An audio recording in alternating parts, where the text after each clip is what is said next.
came to touch him, he even healed the blind. He taught them how to see in a different sort of way, with love and understanding of other people's pain. If you're throwing a stone, don't throw one my way. God's mercy and his grace have brought me here another day, when the righteous shall come. Who do you think you'll see?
Before that we begin today's video, I would like to apologize to everyone. I have decided to film today's video much in the same fashion as I record some of the podcasts that I am blessed to be a part of.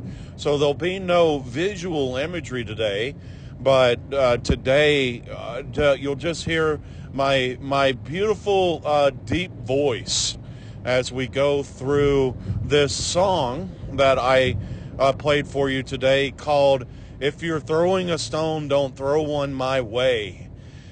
The musician in this song is a man named Tim Flannery. If you are baseball fans, professional baseball fans, specifically that of the San Diego Padres or the San Francisco Giants, you know Tim Flannery in one of two manners. You know Tim Flannery is a former player and former third base coach of the San Diego Padres, or you know Tim Flannery as a third base coach, as a part of many of the Bruce Bochy-led San Francisco Giant World Championship teams.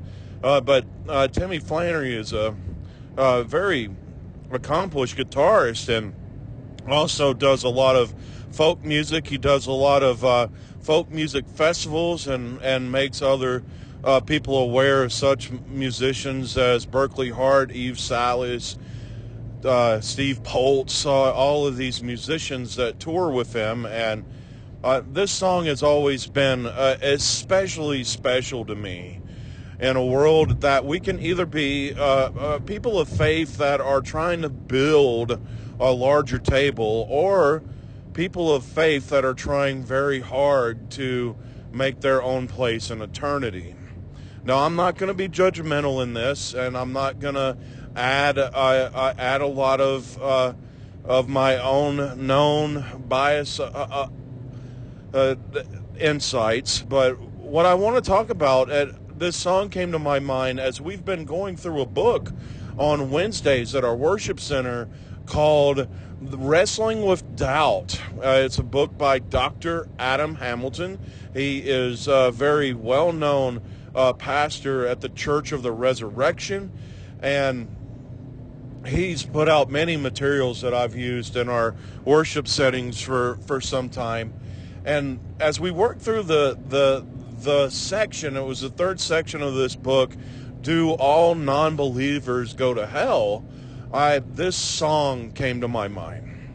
Now, as we reach into this, I want to tell a part of my personal story, and a part of my personal story reflects to many other people. A part of my personal story in coming to faith was being a young teenager, full of doubt, full of worry, and full of fear of the afterlife, worried about heaven and hell and what do I need to do to not go to hell, and worrying about a life full of torment and so forth. And that's where my faith journey began, is this fear, within this fear. And I found a church growing up that it told me what to do. This is what you do to not go to hell. You don't sing, you don't dance, you don't drink, you don't smoke, and you don't go to the movies, and you come here 3 times a week, and you give your offering, and you go out and invite other people to come. That was the existence that I had as a teenage child, built off of a fear of the great unknown. Now, I've lived with that fear. Even I have to be honest with you. The levels of Christian trauma never really go away. We lean back into it in different ways, even if we lean back into it by growing out of it. And I'll explain that in a few moments. So I get through this journey, and I finally get to a place in my life that I actually listen to the Lord's Prayer. I get to this place that I see Christian examples of individuals that are able to make anyone feel at peace in their present, and not be so win them to Jesus, get them baptized, have them join the church, but truly just being present and real with individuals within their present space. I spend a lifetime of with people who I've always heard in the worship setting be called evil and bad, and spend time with them and see, if anything, they're the most precious of all God's creations. And trying to process all these things and wrestle with living through life, I have this moment that I see good, pure people that once upon a time were told to me to avoid, and I see more evil and hurt by people that are trying to get them saved so that they can have their place in the kingdom. So I work through all this, and I really evaluate the life of John Wesley. And through evaluating the life of John Wesley, I noticed 2 major things, and they have been my lifesaver within my existence. The 2 things that I noticed within the existence of John Wesley is that he was an individual willing to both step outside of his faith expectations and steps outside of his political understandings and truly care for people. Now, all this happened in the time of the American Revolution. We see individuals leaving England, establishing the colonies. They don't want anything to do with the kingdom, including the Church of England, and they extract themselves from the spiritual grace of receiving Holy Communion. And this troubles Wesley quite intensely. And Wesley decides to send 2 representatives, Asbury and Coke, to go over to represent something that wasn't the Church of England, so that these individuals could have a connection to the grace of Jesus Christ. I want us to think about that as we really think about what it means to worry about eternity as we live through hell. And that's something I didn't share in either of the meetings that I led, but I want to talk about it today. I think sometimes that we look at the winning of salvation and we unintentionally harm other people in the process. And sometimes we become so focused in achieving the kingdom that we harm ourselves in the process. I mean, looking at the very direct narrative of John Wesley had to wrestle strongly with his core beliefs. John Wesley was a loyalist to the king, and that's a core belief on that he stepped away from to care for these individuals. John Wesley was a holy participant as a priest in the Church of England. And he stepped outside of that practice to care for other people. Instead of causing harm to others, he chose to take a step outside of himself to be a caregiver. I think about very frequently the words of the Lord's Prayer, and it's our Father who art in heaven. Hallowed be thy name. Thy kingdom come, thy will be done on earth as it is in heaven. And I think about that phrase, on earth as it is in heaven, and I began to see this narrative lived out in the identity of John Wesley, of what it means to not try to achieve heaven, but create heaven on earth. I asked a question during our Bible studies, and I asked it at both groups, and then both groups had the same answer. Who do you see that has the most freedom and comfort and peace in their lives? Who do you see that has the most freedom and comfort and peace in their lives? Is it the individuals trying to get to heaven, or is it the individuals trying to create heaven on earth? And the answer came back the same in both settings. It's the individuals that are trying to create heaven on earth that they see the most peace in. Sometimes I think that we're so worried about the precepts of what that we believe in that we cause more harm specifically to ourselves than to create peace for the greater community. Today, as I am in the mobile recording studio, I am going to preach this morning the narrative of the Good Samaritan, of the Good Samaritan. And one of the things that I see in this parable of the Good Samaritan is Christ trying to teach others what to do. But I also see Christ trying to show each other a little bit of their own narratives as they share what we need to do to create heaven on earth. I don't feel that Christ is attacking the priests, and I don't feel that Christ is attacking the government leaders. I think that Christ within this parable is trying to show everyone present how that they have a little bit of this narrative in their own being. As good followers of faith will do, as individuals who want to live a prosperous life within our faith, in many ways that we've all been in some way, shape, or form, like the religious leader that crosses this very harmed person laying in the street. There's been times in our life that we've worried about doing X, Y, or Z because of what it would appear to be in our own moral codes. I remember as a young child, these Mystic fruit drinks came out, and it was real rage. And one Sunday in Sunday school, the Sunday school teacher was ripping into everybody for drinking them because the bottles were fashioned just like those of wine coolers, like Barnum's or James or what have you. And they said, well, what would it say about your testimony if someone saw you drinking this Mystic fruit drink and they think that you're drinking a Barnum's and James? What would that do to your testimony? Well, of course, I've always been a smart aleck, but I didn't say this out loud that day. My question was always, what does it say about your testimony if they think that you're drinking Barnum's and James?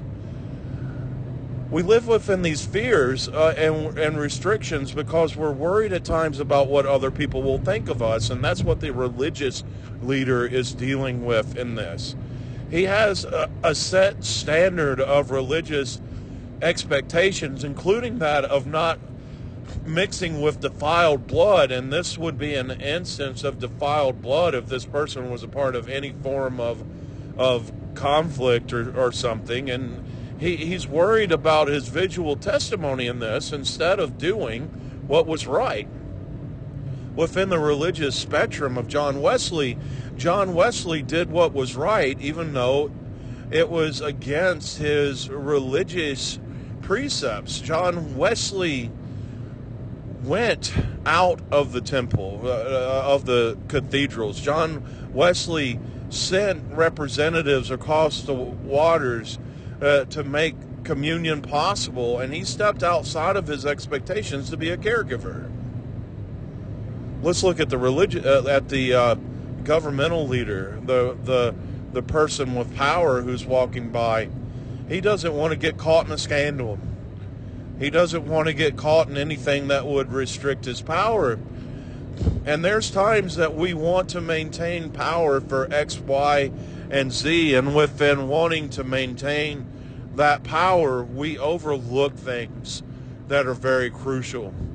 We want to be the ideal leader. We want to be the praised individual that does magnificent things within their church and within their community.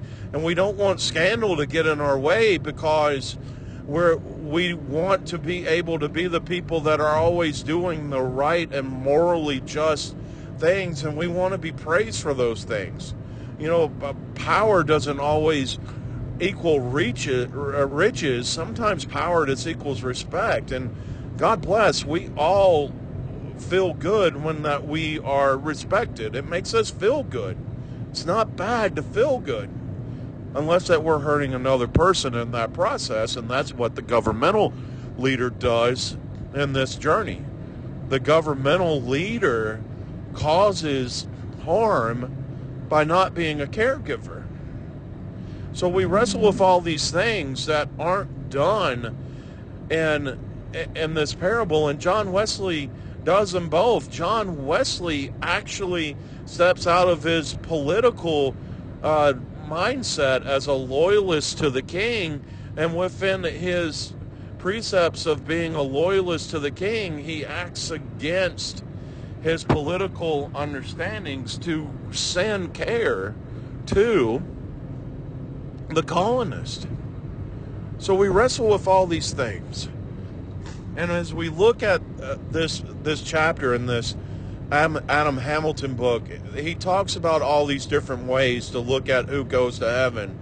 But at the end of it all, I think sometimes it becomes harmful that it matters at all. I think sometimes that we may become so focused on heaven that we forget about making on earth as it is in heaven. And as we forget about making on earth as it is in heaven, we hurt a lot of people. That's the precept of this song. Throwing stones at people who don't fit into the narrative that we feel that exists for those that live does what the good book tells them to, as the song in the Mighty Wind says. But we need to really just be in this place that we are the caregivers. When we live by the narrative of doing all the good we can and all the places we can for all the people we can, as we live by loving our neighbor as we love ourselves, sometimes I think that we are a little bit unjust in treating them like neighbors. I think that we really should treat people like they're our family. Now, I realize that you might think that's another step closer of being a great caregiver, but let's be honest, kids, we don't like every member of our family. We all have that weird uncle that we want to stay away from. We all have the one niece or nephew that brings up their liberal politics at the Thanksgiving table. We all have the grandparent that reminds us how nice the world would be if it was back in the 1950s. If we're honest with each other, we don't always like our entire family, but we do what it takes to care for our entire family. And I think that if we can live into this place that we are truly creating heaven on earth, then we're also living in this place that no matter the differences, we are the caregivers. And as we focus more on being the caregivers than losing the kingdom of heaven, then we're actually moving closer to gaining it. Instead of avoiding the individuals that we think that are unjust and that would make us look bad for being with them, if we just look at all creation through a set of eyes that says, because that I'm with you, I'm building that kingdom now, then we see peace begin to really take place throughout our entire existence. So that's what I want you to weigh in with. That's what I want you to hold on to with the listening of this. Thank you for allowing me to use my podcast equipment today. Thank you for being patient that you couldn't see my glorious, beautiful face today. But thank you also for just kind of listening to this narrative, processing this narrative with me, weighing through what it means to not achieve the kingdom, but to create it. We are called to be the hands and feet of Jesus Christ daily, and through that we need to be the creators of peace for everyone.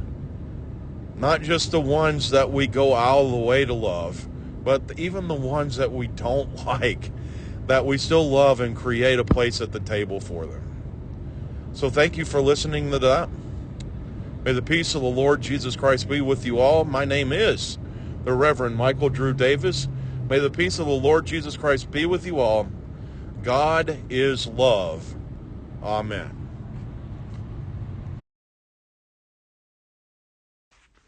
This has been a presentation of Transcended Media.